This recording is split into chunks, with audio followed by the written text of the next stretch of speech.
Bonjour. Dans une précédente vidéo, je montrais que l'islam n'avait aucun doute sur la forme de la Terre, une sphère, en me basant sur les sites de détermination de la Qibla, la direction vers laquelle les fidèles musulmans se tournent pour leurs 5 prières quotidiennes. L'islam contemporain utilise l'orthodromie, autrement dit la portion de grand cercle qui relie deux points sur le globe terrestre, et la Qibla en est le cap au point d'origine. À noter que, sauf pour quelques cas particuliers, ce cap varie continuellement le long de cette ligne.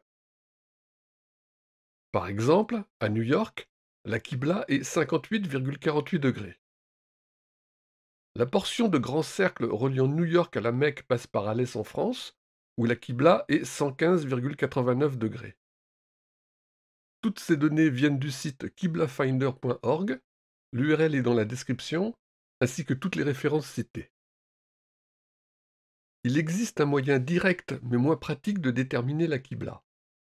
2 fois par an, le 26 ou 27 mai et le 15 ou 16 juillet selon les années, l'inclinaison de l'axe de rotation de la Terre correspond à la latitude de la Mecque et le Soleil est donc exactement au zénith de la Kaaba à midi solaire. Ailleurs dans le monde, il suffit de viser le Soleil à cet instant pour connaître la Qibla. Planetecalc.com nous apprend que le 15 juillet 2021, cet événement a eu lieu à 9h27 en temps universel et à Alès, au même instant, l'azimut du Soleil était 115,87 degrés, à 0,02 degrés de ce qu'indique qiblafinder.org. Pas mal, non? En dehors des jours où l'observation directe est possible, on peut faire confiance à l'orthodromie pour déterminer la Qibla, surtout si là où on habite, le Soleil n'est pas encore levé ou déjà couché à l'heure du midi solaire à la Mecque. En cherchant un peu, on apprend que l'orthodromie n'est pas malgré tout la seule méthode pour déterminer la Qibla.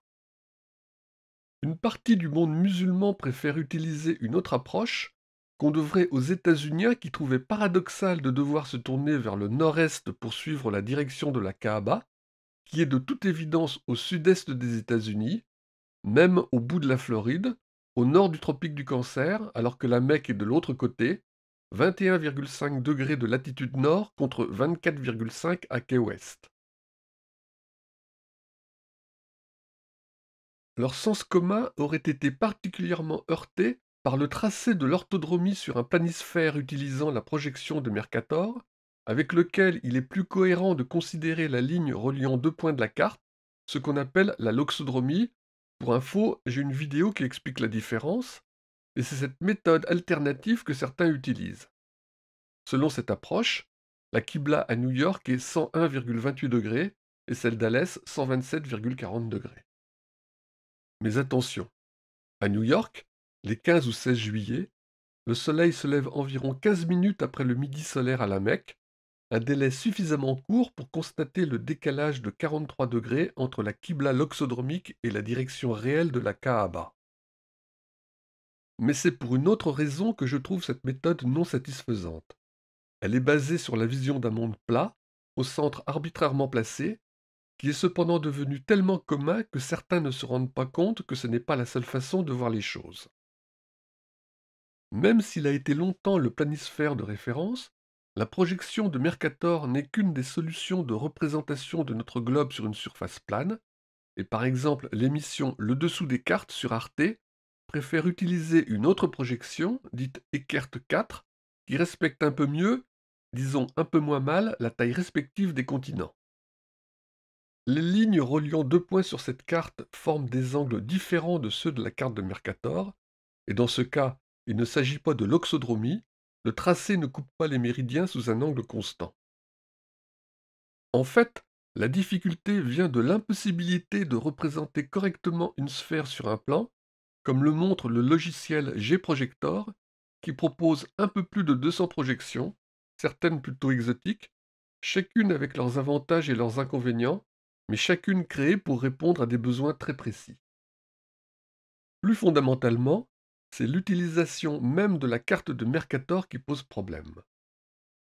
Sa version traditionnelle est en fait une représentation très occidentale du monde, centrée sur le méridien d'origine, que tous les petits Français contemplaient et si ça se trouve contemplent encore dans leurs écoles. Vous savez, les fameuses cartes Vidal-Lablache, toute une époque.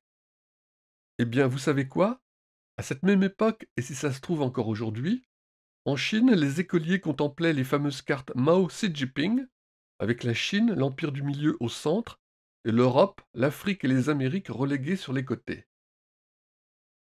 Et c'est là qu'est le problème de l'utilisation de la loxodromie pour déterminer la Qibla. En utilisant la version chinoise de la carte de Mercator, le raisonnement des musulmans états-uniens pour déterminer la Qibla, le tracé direct entre un point de notre globe et la Kaaba sur une carte de Mercator, donne une Qibla d'environ 265 degrés pour New York, au sud-ouest donc, à l'opposé de la version traditionnelle. Ça paraît idiot? Bien entendu, c'est idiot. Mais que ce soit les Européens ou les Chinois, tout le monde se voit au centre du monde. Alors pourquoi pas la Mecque pour les musulmans, et tant pis pour ceux qui sont aux Philippines ou au Brunei. Sauf que, et oui, tous ceux qui se voient au centre du monde réalisent-ils que le centre d'une sphère ne peut pas se trouver sur sa surface?